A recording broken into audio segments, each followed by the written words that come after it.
तो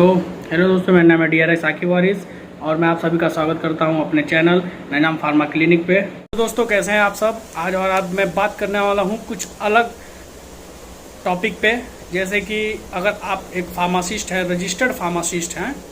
और आपने PCI से फार्मेसी मतलब किसी भी रिकॉग्नाइज कॉलेज से PCI से के थ्रू अगर आपने कोर्स अपना कंप्लीट किया है, फार्मेसी, बैचलर ऑफ फार्मेसी और D pharma, diploma in pharmacy या फिर फार्म डी अगर आपने किया है, तो अगर आप DHA का फॉर्म भरना चाहते हैं, आज हम DHA के बारे में बात करेंगे, जो कि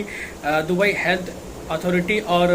मोआ ministry of health, Kuwait, Dubai, Abu Dhabi, Saudi Arabia, इस SPLE, इन सब के एग्ज़ाम के बारे में आज हम लोग, हाद मोआ के बारे में आज हम लोग बात करेंगे। और मैं आज आप लोग को खुल के बताऊंगा कि अगर आप एक रजिस्टर्ड फार्मासिस्ट है, इंडिया में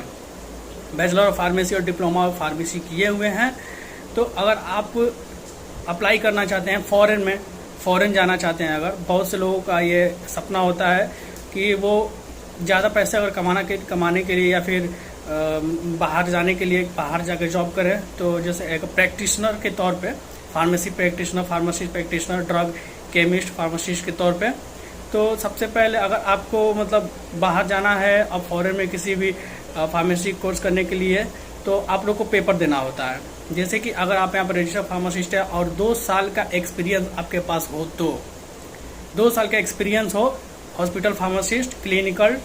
और ये आपका रिटेलर फार्मासिस्ट का, तभी आप बाहर जा सकेंगे और अप्लाई कर सकते हैं बाहर के लिए। तो DHA जो दुबई हेल्थ अथॉरिटी है, दुबई का जो हेल्थ अथॉरिटी है, अगर आप चाहते हैं कि दुबई हेल्थ अथॉरिटी में दुबई के लिए जॉब के लिए अप्लाई करें, तो आपको उसका पेपर देना पड़ेगा। पेपर देने के लिए होता ये है कि आपके पास 2 साल का एक्सपीरियंस होना चाहिए, सर्टिफाइड होना चाहिए, आपके पास सारी आपके डॉक्यूमेंट होनी चाहिए, पासपोर्ट रेडी होना चाहिए। 2 साल के बाद की बात है ये। तो उसके लिए आप 2 साल पहले तो हॉस्पिटल में ट्रेनिंग करेंगे, उसके बाद आप इसका फॉर्म भरेंगे दुबई हेल्थ अथॉरिटी DHA का प्लस मोआ अगर साथ में करते हैं तो बहुत बेस्ट होगा, क्योंकि आपको कुवैत को भी मिल सकता है, और हाथ करेंगे तो अबू धाबी का मिल सकता है, एक साथ करेंगे तो। इंडिया में कई जगह इसके सेंटर्स हैं, इस इंडिया में कई जगह इसके सेंटर्स हैं, आप कई जगह अप्लाई कर सकते हैं। तो फीस होती है इसकी कुछ 15 से 20 हज़ार, 1-2 महीने के लिए ट्रेनिंग मतलब दी जाती है, पढ़ाई जाती है, समझाई जाती है बारे में कैसे क्या करना है। और आप उसके बाद 2 साल के बाद आप ट्रेनिंग के बाद 2 साल के बाद अप्लाई करेंगे, तो इसका एग्ज़ाम होगा। अगर आप एग्ज़ाम क्वालिफाई होते हैं तो ही उसके बाद आपको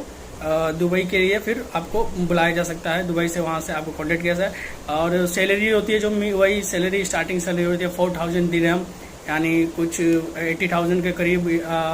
5,000 या 6,000 ऐसे कुछ दिरहम होते हैं। तो ये एक बेसिक नॉलेज है और बेसिक चीज़ें हैं जो कि हर एक फार्मासिस्ट को जानना चाहिए, होना चाहिए, जानकारी होनी चाहिए, क्योंकि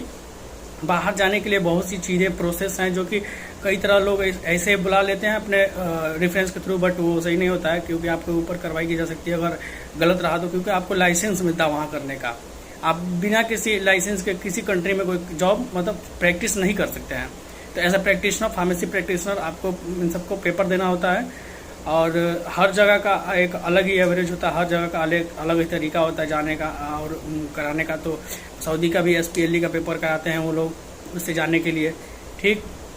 तो आज मैं इसी टॉपिक पे बात कर रहा था और मैंने आपको समझाऊंगा, क्लियरली आप समझ चुके होंगे। और जो और जानकारी जानने चाहते होंगे तो मुझे कमेंट करें, कमेंट सेक्शन में जाकर कमेंट करें, शेयर करें, अपने दोस्तों को बताएं, फार्मेसी वालों को, कि जितने भी फार्मेसी डिप्लोमा बैचलर वाले हैं सबके लिए ये वीडियो है। ठीक, thank you for watching this video, thank you.